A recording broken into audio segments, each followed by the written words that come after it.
Estados Unidos ha anunciado un fuerte aumento de las sanciones secundarias para aislar a Irán y advierte al mismo tiempo que cualquier empresa en todo el mundo que siga comerciando con Teherán podría perder el acceso al sistema del dólar. En la práctica, Washington empuja a las empresas de todo el mundo a elegir entre Irán y el sistema financiero estadounidense. El portavoz de la Cancillería china, Lin Jian, rechazó las amenazas de Estados Unidos de imponer sanciones a países que comercian con Irán y defendió la cooperación entre Pekín y Teherán al considerar que se desarrolla conforme al derecho internacional. Mientras, el ministro de Economía iraní, Seyed Ali Mazanizadeh, ha señalado que Teherán está preparado para nuevas sanciones de Estados Unidos y ha asegurado que no podrán cortar sus flujos financieros. En tanto, el secretario general de las Naciones Unidas, habló de Antonio Guterres, afirmó que la agresión de Estados Unidos a Israel contra Irán evidencia los límites del dominio de las superpotencias y también el avance hacia un orden mundial multipolar. Al abordar la situación en Asia Occidental, el secretario general de la ONU señala directamente el fracaso de los objetivos estratégicos de Washington en la guerra contra Teherán. Y por último, también en otra parte de todo esto, el presidente de Irán, Masoud Pezeshkian, y el jefe del ejército de Pakistán, el mariscal de campo, Asim Munir, se reunieron en Teherán. El mandatario persa ha urgido a Estados Unidos a abandonar la coerción y también la intimidación al advertir de que estas prácticas complicarán la aplicación del memorando de entendimiento, mientras el asesor del líder de Irán, Mohammad Mokhber, ha instado a Estados Unidos a aprender de sus repetidas derrotas frente a Irán y a abandonar su política de imponer sanciones constantes contra el país persa. Lo revisamos todo hoy en Detrás de la Razón. Les saludo Osvaldo Canales. Bienvenidos. Parece esto un cuento de no acabar. Y hablo en este caso sobre las amenazas de Irán o de Estados Unidos, digo, sobre Irán. En un principio la amenaza era de tinte militar.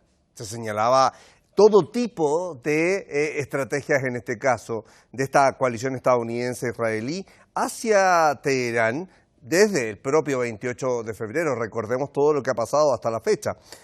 Hoy día la naturaleza de estas amenazas parece distinta de acuerdo a la Casa Blanca. Sin embargo, no piensa lo mismo en este caso Teherán. El país persa ha señalado que la política de sanciones ya se la conoce hace varias décadas y que hoy día ni más ni menos presión van a cambiar en este caso el fortalecimiento que ha tenido Irán en todo este tiempo para enfrentar este y otro tipo también de amenazas. Vamos a saludar a quienes nos van a acompañar el día de hoy a profundizar sobre estos temas.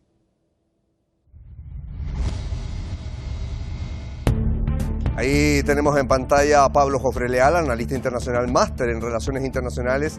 Nos acompaña el día de hoy desde Santiago de Chile.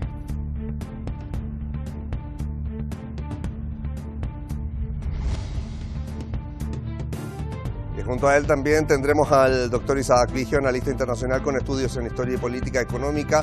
Desde Londres va a también apoyarnos dentro de esta profundización de esta nueva estrategia de amenazas, por decirlo de alguna forma, por parte de la Casa Blanca. Bien, lo saludo directamente. Pablo, gusto de saludarle. ¿Cómo está? Gracias por establecer este contacto, por responder nuestra llamada y por estar una vez más acá en Detrás de la Razón. Muchas gracias a ti, Osvaldo. Un gran abrazo a ti y a todo el equipo y al invitado desde Londres. Y así también hacemos extensiva entonces el agradecimiento y el saludo al doctor Isaac Vigio. Gracias por estar con nosotros un buen tiempo que habíamos tenido esta ventana de no poder contar con usted, pero muchísimas gracias de responder a la llamada del día de hoy, doctor Vigio. ¿Cómo está? Muy buenas. Un saludo también a Pablo y a todos los televidentes. Bien, y los llevo de inmediato a profundizar sobre esto. Doctor Vigio, a ver, ¿Qué representa desde su punto de vista la visita que ha tenido en las recientes horas el jefe del ejército pakistaní, y hablo del mariscal de campo Asim Munir? Se reunió con el presidente Masoud Pezeshkian, con el presidente del Parlamento iraní Mohammad Bagher Khalibaf y también con el secretario del Consejo Supremo de Seguridad Nacional, y hablo en este caso del general de división Mohsen Rezaei. Estados Unidos debe corregir su tono y su enfoque en su interacción con Irán. Esto lo ha dicho el mandatario persa.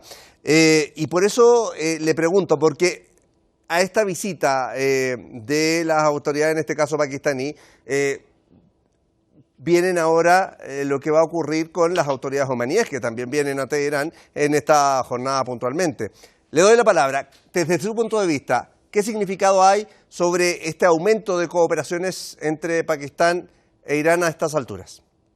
Bueno, antes de hablar, me gustaría saludar a los uruguayos que hoy es su Día Nacional. Bueno, fuerte abrazo ahí. Ya, gracias. Bueno, esto está demostrando de que Irán está buscando un paraguas nuclear, porque Pakistán es el único de los 55 estados musulmanes que tiene bombas atómicas. Además, es un intento de llegarse a la nueva alianza que se llama el Pacto Defensivo de la Meca, conformado hace pocos días o semanas por Arabia Saudita, Turquía y Pakistán, como un acuerdo de defensa mutua, ¿no? Entonces, es también un guiño a Turquía, que viene siendo blanco de permanentes ataques verbales por parte de Israel. Inclusive el Estado israelí bombardeó unas bases al norte de Siria, que decía que ahí estaba metida Turquía, lo cual no era cierto. Entonces es un intento de Irán de decir también al Estado de Israel de que cualquier conflicto con la alianza Turquía, Arabia Saudita, Pakistán, también es un conflicto con Irán, ¿no? Ahora, en ningún momento está buscando Irán hacer esta alianza con Pakistán o con Omán para atacar a los Estados Unidos, sino básicamente para presionarles a que apliquen los acuerdos firmados y ayudar a que Islamabad se convierta en un intermediario entre, por un lado, Irán y Omán frente a Estados Unidos. Entonces, no es la visita del mariscal Asim Munir, no es para iniciar una guerra, sino simplemente para buscar presionar a Estados Unidos a que llegue a negociaciones serias con Irán. Ahora, esto sin duda es una señal política al mismo tiempo. O sea, estamos hablando de todo el proceso previo que hizo el propio Pakistán para lograr en su momento este memorando de entendimiento, ¿no? Así es un intento también de Pakistán de crear también un eje frente a la alianza que hay entre la India e Israel, y donde Pakistán quiere jugar un rol muy importante en el Golfo Pérsico, donde también tiene muchos compatriotas trabajando. Pero creo que Pakistán lo que quiere es evitar una nueva guerra en el Asia Occidental, y al mismo tiempo Pakistán quiere garantizar que no se ataque a Turquía, que no se ataque a Irán, que no haya una nueva guerra en el estrecho de Hormuz. Y bueno, creo que esa es la estrategia de Pakistán, una estrategia de distensión. Bien, y frente a esto mismo, Pablo, dentro de lo reciente, el comandante de la Fuerza Terrestre del Ejército de Irán, y hablo del general de brigada Amir Ali Jahanshahi, advierte a los grupos terroristas takfiríes y a otros actores hostiles, dice, a que cualquier intento pueda generar inseguridad o perpetrar actos terroristas cerca de las fronteras nacionales y que va a recibir, dice, una firme respuesta y contundente a la vez. ¿Qué demuestra la defensa de Irán a diferencia de Estados Unidos hoy en día? Recordemos que, y lo vamos a tratar más adelante, por eso me quiero concentrar en el tema militar puntualmente, pero hoy día Estados Unidos ha tenido que sin duda dar vuelta su propia estrategia al empezar con las presiones financieras y dañar la economía, ya que no tiene opciones o no tendría, de acuerdo a los propios medios estadounidenses, de seguir amenazando militarmente, por ahora. Bueno, aquí hay varios puntos importantes a destacar, Osvaldo, ¿no? Lo primero es dar cuenta que Irán no solo ha advertido, sino que ha generado también la defensa de su territorio atacando a estos grupos terroristas takfirí, no solo en la frontera de Irán. Recordemos el apoyo constante en el eje de la resistencia contra los grupos como Daesh o Arad al-Sham o cualquiera de los que desde el año 2011 tuvieron una política de agresión permanente patrocinado por Occidente y por Israel contra los pueblos de la zona. Entonces lo ha hecho, ¿no? Pero aquí le está advirtiendo en virtud de un marco de la agresión entre Estados Unidos y el régimen israelí contra Irán en junio del 2025 y a partir de febrero del 2026. Y creo que las diferencias entre Estados Unidos e Irán son absolutas, notables, ¿no? Desde el punto de vista iraní, porque la doctrina de defensa de Irán presenta diferencias fundamentales frente al modelo militar y estratégico de Estados Unidos. Uno, la doctrina de Irán es estrictamente disuasiva y territorial frente a un intervencionismo hegemónico. Y si ese intervencionismo aplica los proxies regionales que tiene, como son estos grupos takfirí, entonces hay que atacarlo. Por tanto, la capacidad militar de Irán está orientada a la protección de las fronteras, la soberanía nacional, la disuasión frente a amenazas directas. Y esta advertencia contra grupos takfiríes u otros actores hostiles, lo que refleja es una postura de defensa integral, no de pretensiones de invadir terceros países, a diferencia de Estados Unidos, cuya estrategia se fundamenta en el despliegue global, expedicionario global, mantenimiento de 800 bases militares alrededor del mundo, proyección de un poder militar que asegura sus intereses geopolíticos, sus intereses económicos a miles de kilómetros de su propio territorio. A diferencia también de un Irán que trabaja por su autosuficiencia, soberanía, frente a una imposición externa. Décadas de sanciones, 1979 a la fecha. Y por tanto muestra una defensa iraní que tiene un desarrollo soberano y autónomo de tecnología militar, sistemas balísticos, drones, tácticas de guerra simétricas.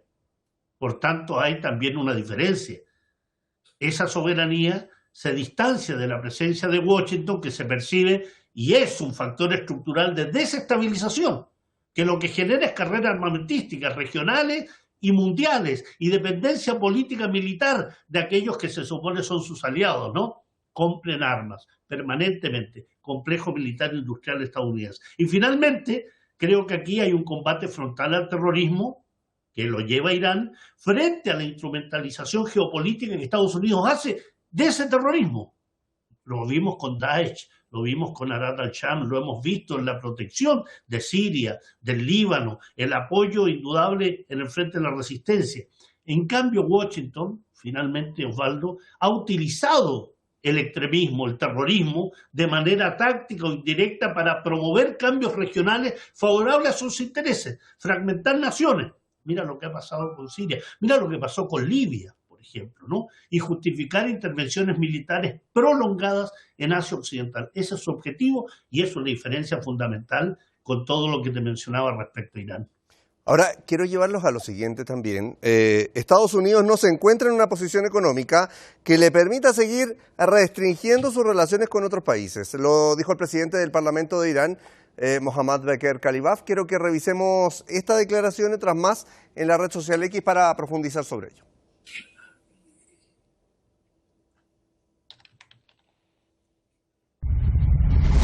La tensión entre Irán y Estados Unidos entra en una nueva fase, marcada por las sanciones económicas de Washington y las advertencias cada vez más contundentes de Teherán.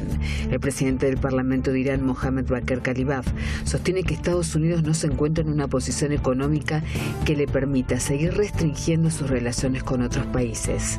Según Khalibaf, los socios comerciales de Irán han comunicado que no consideran relevantes las recientes amenazas estadounidenses. Desde el Ministerio de Defensa iraní, el general de brigada Seyed Majid Emne Reza advierte que la economía, el bienestar y la seguridad de la población forman parte del campo de defensa nacional.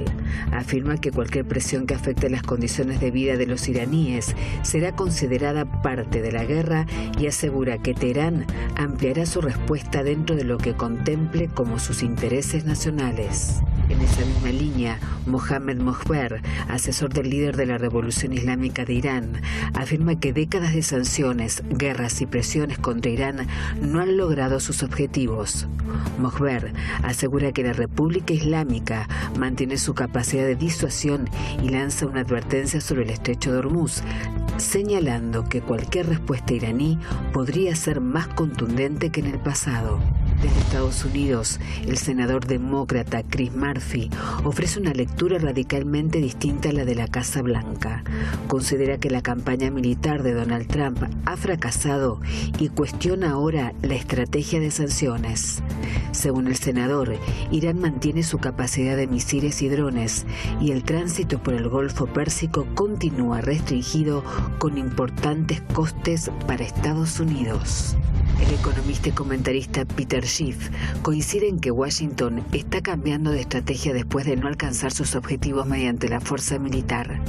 Sin embargo, advierte que una nueva ofensiva económica contra Irán podría terminar generando consecuencias negativas también para la propia economía estadounidense. El estrecho de Hormuz, la energía y las sanciones económicas vuelven a situarse en el centro de una crisis con consecuencias que podrían extenderse mucho más allá de Asia Occidental. Bien, tenemos ahí varias reacciones, pero quiero quedarme con algunas de ellas. Quiero ir con el doctor Vigio en este caso. Doctor Vigio, el senador demócrata Chris Murphy considera en este caso que la campaña militar de Donald Trump ha fracasado y cuestiona, dice, ahora la estrategia de sanciones. Dice que Irán mantiene su capacidad de misiles y de drones y que el tránsito por el estrecho de Hormuz continúa restringido con importantes costes, en este caso para Estados Unidos. Eso es lo que declara a través de la red social X. ¿Qué refleja esto en el ambiente a la interna de Estados Unidos? Porque en este caso puede esto estar influyendo a nivel general, y hablo porque al presidente de Estados Unidos se le acercan las elecciones de medio término. Por lo tanto, todo este tipo de reacciones, ya sea de demócratas, que uno puede entender la presión que establece, pero allí está la pregunta, ¿puede esto también estar repercutiendo fuerte en la población en general en Estados Unidos? Sí, se vienen las elecciones a medio término, que yo pienso que es muy probable que pierda los republicanos de Donald Trump, y eso podría conllevar a que él tenga minoría en el Congreso y por lo tanto que se empiece un proceso de impeachment contra él. Entonces la oposición está bastante agresiva y le saca en cara que se han destinado miles de millones de dólares en gasto de guerra en vez de haberse dado para la seguridad social, para educación, y que esta guerra ha sido una pérdida de dinero, de asesinatos, matanzas. No han conseguido nada contra Irán, no lograron eliminar a la República Islámica, no lograron eliminar sus misiles, no lograron eliminar su alianza con los Houthi, con Hezbollah, con Hamas, con los movimientos regionales, no lograron tampoco tener una vía transitable en el estrecho de Hormuz, y que más bien han perdido la guerra. Entonces lo que los demócratas están queriendo hacer es socavar aún más la imagen que tiene Donald Trump para buscar que él pierda las elecciones y de esta manera prepararse para volver al gobierno de acá unos poco más de 2 años y tal vez ir hacia un proceso de impeachment. Pero creo que Donald Trump las tiene muy mal. Su popularidad baja en Estados Unidos y hay mucho descontento contra una guerra que no consiguió buenos resultados y que más bien ha encarecido el costo de vida a nivel mundial. Claro, porque los informes que surgen, en este caso del propio Estados Unidos, hablan de esta luz roja que hay respecto, sobre todo, del tema armamentístico, que si bien uno puede decir es Estados Unidos, es la potencia y militarmente también lo es. O sea, podría sin duda tener opciones de reacción, pero a estas alturas del partido y con todo lo que está enfrentando Estados Unidos puede meterse en otro gran problema. Pablo, preguntarle lo siguiente: Mohammad Mokhber, en este caso el asesor del líder de la Revolución Islámica de Irán, afirma que décadas de sanciones, guerra y presiones contra Irán no han logrado sus objetivos. Es consciente, y esto puede estar relacionado con lo anterior, el presidente Donald Trump, de que Irán ha sabido reinventarse con estas décadas de sanciones, y es que uno dice, esto ya me suena repetitivo. Recordemos las palabras fuertes que utilizó durante los 40 días de guerra, que era terminar una civilización, borrar a Irán del mapa, será el ataque más fuerte que ha experimentado el país. Hoy día está hablando de las mayores sanciones en la historia. ¿Qué pasa con eso? ¿Con la conciencia de Donald Trump o de su equipo también? Porque hay un equipo que lo está rodeando y que no sé si lo escucha, si lo aconseja o si no, solamente está obedeciendo órdenes. Bueno, creo que ahí hay que llevar adelante ciertos elementos de análisis hasta subjetivos, ¿no? Nos encontramos ante un megalómano, nos encontramos ante un mitómano. Nos encontramos ante un personaje que ha sido definido por analistas estadounidenses como un narciso patológico, un narciso maligno. Y considero que su régimen y aquellos que lo rodean son conscientes, pero la contumacia criminal, la estrategia de máxima presión, las sanciones sostenidas por las administraciones estadounidenses y en particular la de Trump, parte de un diagnóstico absolutamente errado sobre la capacidad de adaptación y resistencia de la República Islámica. Trump lo que demuestra aquí es la porfía propia de un agente inmobiliario, de un multimillonario, de un tipo transaccional que demuestra esta porfía de pisar una y otra vez la misma piedra. Y la afirmación de Mohamed refleja la doctrina oficial de la economía de resistencia de Irán, establecida por el mártir Ayatollah Ali Khamenei, ¿no? Que ha permitido sustituir importaciones, fortalecer la industria nacional, establecer relaciones con potencias euroasiáticas como China y Rusia. Por la parte militar, en línea con el liderazgo político y el liderazgo religioso, señala que los bloqueos occidentales no han debilitado su poder disuasorio. Y lo hemos visto, ¿no? Desde la sociedad iraní es posible dar cuenta que frente a los ataques y sanciones que indudablemente impactan en la población, ha generado un efecto de cohesión frente a la injerencia. Por tanto, frente a esa realidad, frente a ese Irán que ha sabido reinventarse tras décadas de sanciones, es indudable que existe una desconexión estratégica de Washington, sobre todo bajo la lógica transaccional de Trump, e insisto en ese concepto, de operar bajo el supuesto de que el colapso económico de Irán va a forzar automáticamente una capitulación política. Recordemos que decía, Irán tiene que claudicar, y eso ignora la profundidad histórica, identitaria y geopolítica de Irán. Y ante la pregunta esencial, ¿es consciente Trump de esta reinvención? A mi entender, la política de Trump y el sionismo interno y el de Israel no responde a una falta de datos, sino a una rigidez ideológica, una visión de mundo supremacista, con alianzas nefastas. Un tema, finalmente, Osvaldo, de esencia hegemónica electoral también. Elecciones de medio término, como bien lo mencionaba Isaac y tú, ¿no? Entonces creo que en ese sentido hay un desgaste acumulativo que es el que quiere pretender llevar a efecto Estados Unidos, aunque la realidad empírica demuestra que Irán ha consolidado mecanismos estructurales para neutralizar sus efectos. Saben, pero está en la porfía, está en la megalomanía, que indudablemente continúan con este pisar una y otra vez la misma piedra.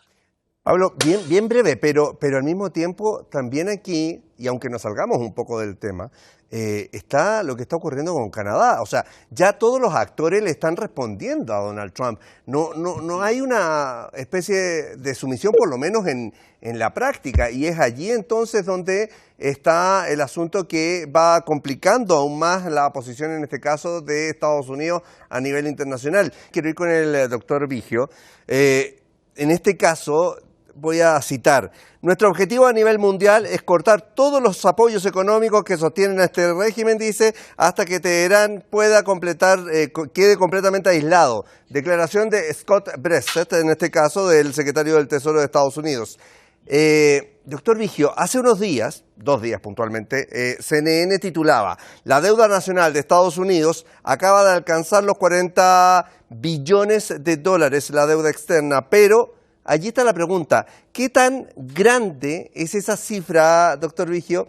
Porque la pregunta también va a que la administración Trump está en condiciones hoy día frente a este escenario de aislar a Teherán. O sea, arrastra una deuda externa que en su monto se anticipó por varios meses a lo que se había proyectado para este 2026, estos 40 billones de dólares. Pero Estados Unidos sigue diciendo: vamos a aislar a Irán, y por eso las sanciones, y las sanciones con quienes intenten comercializar con Teherán. Bueno, el problema es que me parece que Estados Unidos nunca ha estado tan endeudado como ahora, o por lo menos en lo que va de este siglo, y no conozco otro país que tenga una deuda externa tan grande. Y al mismo tiempo quiere aplicar sanciones sobre diversos países en el mundo, ¿no? Y esto afecta al mercado mundial y le rebota a Estados Unidos. Ahora, me parece que mientras más sanciones quiere emplear contra Irán, empuja a que Irán se acerque más a China, que ahora le está comprando una muy buena parte de su oro negro, lo empuja hacia Rusia, y que Irán busque un mundo más multipolar, ¿no? Con Brasil, con Sudáfrica. Y creo que también a la postre está afectando la relación de Estados Unidos con Europa, porque Europa no se está comprando este pleito contra Irán. Creo que en el fondo esta política de aislar económicamente a Irán puede terminar aislando diplomática y políticamente a los Estados Unidos. No hay un respaldo de las grandes economías del mundo hacia esta política. Y lo que estamos viendo es que, por ejemplo, al querer aislar a Irán, Irán ha cerrado el estrecho de Hormuz, sus aliados pueden cerrar el paso al Mar Rojo, y eso afecta a la economía norteamericana, porque ahí viene el 20% del gas, del petróleo al mundo, el 30% de los fertilizantes al planeta, y todo eso afecta a los Estados Unidos. Entonces, me parece que Estados Unidos tiene un límite en su capacidad de hacer bloqueos y está empujando más bien a que Irán se pliegue hacia los rivales históricos de Estados Unidos, particularmente China, Rusia, y se acerque a Europa y a los países que se llaman del Gran Sur. Ahora, dentro de eso mismo hay respuestas por parte de Irán. Obviamente Irán, dentro de la diplomacia y el tema defensivo, no deja de responder a este tipo de agresiones de todo índole. Pablo, el ministro de Economía iraní, Seyed Ali Madanizadeh, afirma de que el gobierno ha preparado un plan para hacer frente a estas nuevas restricciones. Aquí surgen también, Pablo, voces de respaldo que vienen desde Pekín y de Doha. Ojo con eso. China, que es en relación también con lo que comentaba el doctor Vigio, China cuestiona las sanciones unilaterales y advierte que esto solo aumentará las tensiones y los riesgos de la economía mundial, y Qatar respalda los esfuerzos de mediación para evitar una mayor escalada regional. ¿Qué hay que entender de esto, Pablo, y del objetivo de aislar a Irán? Si bien la pregunta puede parecer similar, aquí estoy hablando de estos dos actores, y es China puntualmente quien llama poderosamente la atención. Muchas veces se ha criticado el hecho de que China no tenga un accionar como más concreto, pero la diplomacia y en este caso la necesidad de respaldo nunca ha cesado por parte de Pekín. Sí, es que hay un par de elementos o un par de situaciones que analizar. Uno, lo que señalas del ministro de Economía de Irán, ¿no? Madanizadeh. Porque desde la perspectiva de Irán, del gobierno de Irán, las medidas coercitivas que impulsa Estados Unidos, calificadas frecuentemente por Washington bajo retóricas de máxima presión, ahora es el día D económico, ¿no? No representan más que la continuación de un terrorismo económico así definido, sistemático y fracasado además, ¿no? Porque a pesar de las dificultades y las zozobras de la política de máxima presión implementada por Estados Unidos, Irán ha aprendido a convivir y resistir décadas de asedio financiero, transformando las restricciones en un acicate para la autosuficiencia. Y por eso este Ministerio de Economía lo que ha hecho es garantizar la estabilidad macroeconómica, blindar los llamados flujos comerciales y sobre todo trabajar por desarticular la dependencia del dólar mediante la diversificación de alianzas regionales y globales. Eso es un elemento muy importante porque afecta el centro de la unipolaridad, ¿no? Porque las sanciones y la pretensión de aislar a Irán forman parte de una estrategia integral de desestabilización planetaria. Tú mencionabas a Canadá en una pregunta anterior. Bueno, Canadá, Dinamarca, Venezuela, Colombia. Fíjate lo que pasó en Colombia con los ataques permanentes a Petro y con la dinámica narrativa que finalmente genera una política electoral que ha llevado al poder a la ultraderecha en gran parte de los países latinoamericanos. Pero esa es parte de los manotazos de ahogado de una hegemonía en decadencia. Y el objetivo de aislar a Irán choca con la realidad geopolítica en la cual la nación persa se ha consolidado como un nodo estratégico en Asia Occidental, incluso en estas relaciones de cooperación soberana con potencias como es el caso de China y Rusia. Entonces, creo que también van los elementos relacionados con una política de Estados Unidos de encubrir los objetivos expansionistas, injerencistas y genocidas de Israel en la región. También tiene que ver con eso. Y frente a este plan de aislamiento contra Irán, destaco las opiniones de China y Qatar que tú las mencionabas. Uno, el gobierno chino refuerza su alianza con Irán, expone que las políticas de exclusión financiera dañan la estabilidad global, es decir, hay una mirada que no se queda en la zona, y creo que China representa hoy el contrapeso económico necesario para neutralizar el bloqueo estadounidense mediante el comercio bilateral, que lo mencionaba también Isaac respecto a este intercambio comercial China-Irán. Y Qatar, bueno, Qatar bien sabemos que es parte de las monarquías ribereñas del Golfo Pérsico, que tiene también bases militares al interior de su territorio que son occidentales, pero lo que le interesa a Qatar y que ya ha tenido acciones de este tipo es apuntar a contener una guerra total en Asia Occidental, porque sabe que se ve afectado indudablemente. Entonces creo que en ese sentido ambas visiones, opiniones, dan cuenta de la necesidad de un retroceso de esta política de máxima presión. Uno, China, a nivel del poderío global, y Qatar a nivel de la influencia que puede ejercer en el seno de las monarquías ribereñas del Golfo Pérsico en materia de no permitir el uso de sus territorios para los ataques a Irán, porque saben muy bien cuál va a ser la respuesta de la República Islámica de Irán. Bueno, y de hecho el tema de que Qatar reaccione tiene que ver también con este proceso doloroso en el país en la región de Asia Occidental, donde fueron 8 los países que finalmente terminaron siendo el escudo de Estados Unidos en la zona y que recibieron los impactos de la respuesta de Irán frente a este proceso de guerra que comienza el 28 de febrero.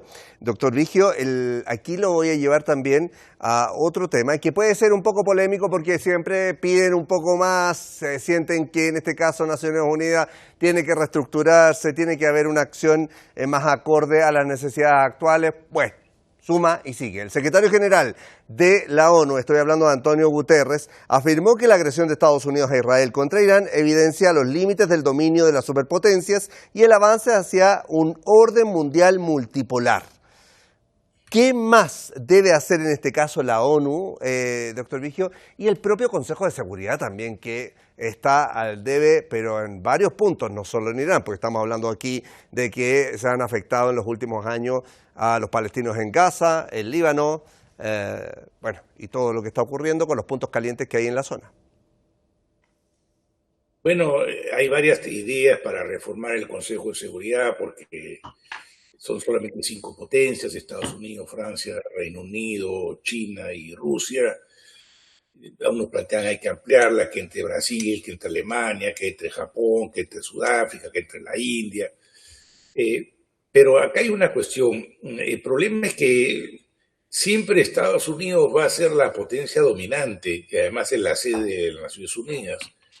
Y yo creo que no se pueden hacer algunos cambios si hay una reforma de las Naciones Unidas, pero el eje fundamental, en mi opinión, es que es el tremendo peso que tiene Estados Unidos, que concentra la mayor parte del presupuesto militar del planeta, es la principal potencia económica del planeta, y sus políticas agresivas. Entonces, creo que la mejor manera de retroceder esto son con grandes movilizaciones y presiones sociales y sobre todo con la propia acción de la ciudadanía norteamericana, ¿no? Que tiene que ponerle un alto a todas estas políticas agresivas de Donald Trump. Bueno, doctor Vigio, no hay que olvidar que Naciones Unidas ya está en todo el proceso de elección del nuevo secretario general o la nueva secretaria general del organismo, que me imagino es una oportunidad para generar o mostrar un poco de modificación en el proceso, ¿no? Yo lo dudo que puedan modificarlo mucho porque hay 5 países que tienen derecho a veto, ¿no? Y siempre Estados Unidos ejerce su derecho a veto, ¿no? Ha protegido varias veces al Estado de Israel, Así es. Y, mire, por ejemplo, muchas veces se puede condenar a varios países por violación de derechos humanos y por iniciar guerra, pero nadie se puede meter con Estados Unidos o con sus aliados más cercanos por su derecho al veto, ¿no? Entonces, yo veo muy difícil que haya un cambio sustancial en las Naciones Unidas, que se modifique su sede. Creo que lo fundamental radica en que debe haber una tremenda presión internacional, movilizaciones de masas como las que se hacen en el caso de Palestina, y también tiene que haber un cambio en la opinión pública norteamericana, que me parece que está habiendo. Y ese cambio está presionando bastante en Estados Unidos, y yo creo que puede generar un significativo cambio en las elecciones que se vienen, y sobre todo en el recambio que va a haber contra Donald Trump en un poco más de 2 años. Bueno, que de hecho estas elecciones ciertamente tienen mucho que decir. Vamos a ver estos 3 meses que vienen de aquí en adelante van a ser llamativos. Uno, septiembre, que tenemos obviamente la reunión allí en Nueva York con la Asamblea de Naciones Unidas, a ver que de nuevo tenemos este 2026 con el encuentro de mandatarios y presidentes, y representantes de distintos países de Naciones Unidas. En octubre, elecciones en Israel, que, dicho sea de paso, dicen que en este caso a Tel Aviv le conviene mantener el conflicto hasta terminadas estas elecciones. Y en noviembre vienen estas elecciones de segundo término para Estados Unidos. Entonces vamos a estar en 3 meses que van a ser bastante decidores, o deberían serlo por lo demás. Pablo, voy con lo siguiente. Para las autoridades persas, las sanciones no han cerrado las vías económicas y la presión estadounidense enfrenta nuevos límites. ¿Qué se puede proyectar en este mediano plazo? Con los datos que tenemos ya sobre la mesa, acabo de dar también estos 3 meses que sin duda van a ser bastante importantes para toma de decisiones. Pero, por ejemplo, Washington no ha podido disminuir el valor del petróleo frente a la situación actual, y fue el propio J.D. Vance hace un par de semanas que dijo: estamos trabajando para disminuir el precio del petróleo, estamos abriendo el estrecho de Hormuz. Nada de lo que se dice en este entorno estadounidense se cumple o se puede llegar a comprobar. Es bien fundamental lo que estás diciendo, Osvaldo, porque da muestra de un elemento que, aunque no está relacionado directamente con la pregunta, es la multiplicidad de campos en los cuales las personas se pueden informar. Hasta hace un tiempo atrás la mediática estadounidense era la hegemónica, la única que podía llevarse a cabo, y hoy la gente ve en general que el cierre del estrecho de Hormuz es por parte de la República Islámica de Irán, por más verborrea que tenga la administración estadounidense. Por tanto, tiene claro que por más que hable Trump, por más que Pete Hegseth y otros digan que se va a abrir, que esto es inevitable, la realidad indica otra cosa. Y aquí también entonces va el camino de qué se apunta a mediano plazo, ¿no? Yo creo que una dilución progresiva de esta eficacia del arma financiera que Estados Unidos ha llevado a cabo contra múltiples países, ¿no? Permanentemente, el arma financiera. Cuando no funciona el arma financiera, aplica lo militar. Pero con Irán ha tenido las 2 armas. Y fíjate que no ha cambiado la situación. Y eso indica que hay una incapacidad estructural para asfixiar la exportación energética de la República Islámica de Irán. Hay una imposibilidad de Estados Unidos para deprimir significativamente el valor y el flujo del petróleo iraní. demuestra, Irán sigue produciendo 3 millones de barriles diarios y demuestra entonces que el mercado global energético encuentra mecanismos de evasión, redes de refinería independiente en Asia, comercio interjurisdiccional al margen del dólar. Por tanto, las políticas de máxima presión, los días D, E, F, G o H que establezca Estados Unidos, los que quiere implementar, van a chocar contra la realidad de que potencias como China u otros actores regionales desoyen los vetos de Washington, porque necesitan proteger su propio abastecimiento. Por más ideas y prácticas supremacistas, los países tienen sus propias necesidades. Entonces van a consolidar alianzas multipolares, la desdolarización, porque lo que hacen las sanciones perpetuas es actuar como un boomerang que incentiva no solo a Irán, sino a otros socios del sur global a acelerar sistemas financieros alternativos. Está el factor de disuasión asimétrica, el estrecho de Hormuz, pero también está la posibilidad del estrecho Bab el-Mandeb, porque el estrecho Bab el-Mandeb ejerce un control sobre él, Ansarollah, que es parte del eje de la resistencia. Entonces, cualquier intento de bloqueo absoluto o estrangulamiento económico corre el riesgo de escalar hacia una crisis de suministro global que va a ser fatal para Occidente, no solo para Estados Unidos. Los europeos por algo no han participado en esos llamados a agredir a la República Islámica de Irán y que han sido calificados de cobardes y de timoratos por el propio Donald Trump. Entonces creo que esto lleva también un desgaste político interno en Washington, porque hay una prolongación indefinida de treguas que expiran, conflictos de desgaste económico, costos inflacionarios y políticos internos para Estados Unidos a 3 meses de las elecciones de medio término. En resumen, creo que Irán se proyecta no como un Estado abatido por el aislamiento, por los ataques, sino como un referente a resistencia geopolítica que ha adoptado y ha adaptado también estructuralmente caminos, mecanismos para operar más allá de los cortafuegos financieros de la Casa Blanca. Y eso es muy fundamental. Por eso no puede disminuir el petróleo de la manera que ellos quieran, porque hay otras vías, otros caminos, otros socios, otras alianzas. Bien, y nos quedan los últimos minutos. Voy rápidamente con el doctor Vigio. Doctor Vigio, en un minuto, pero según un nuevo informe del medio británico The Independent, aumentar la presión sobre Teherán podría obligar a Washington a enfrentar decisiones difíciles con Pekín. ¿Qué opciones tiene el presidente Donald Trump frente a la postura de Xi Jinping hoy en día? Eso se lo pregunto muy rápido. Bueno, China ahora compra aproximadamente el 90%, 9 de cada 10 barriles de petróleo de Irán.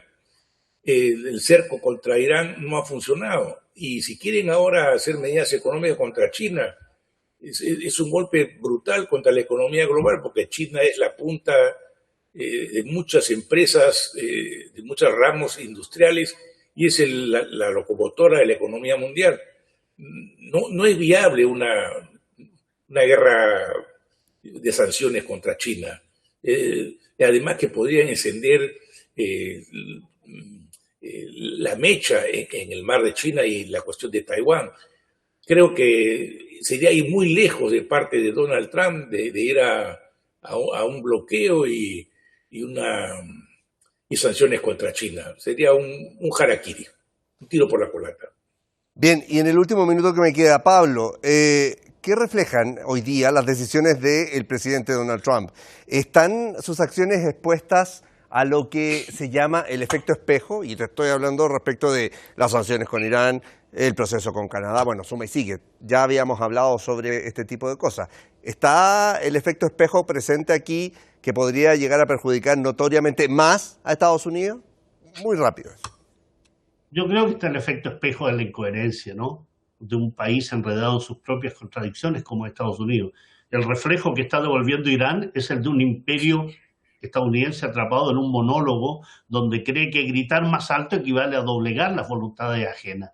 Un Trump que refleja una peligrosa mezcla de miopía táctica y lo que podríamos denominar un bucle crónico de repetición, ¿no? Una y otra vez paquetes de sanciones, presiones extremas que llevan medio siglo demostrando su ineficacia.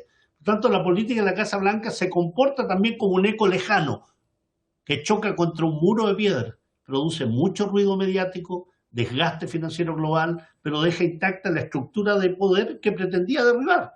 Y esto es una comedia repetida hasta el hartazgo, Osvaldo, donde se cambian los eslóganes, pero se mantiene el mismo fracaso predecible, es decir, espejo de incoherencia y de contradicciones.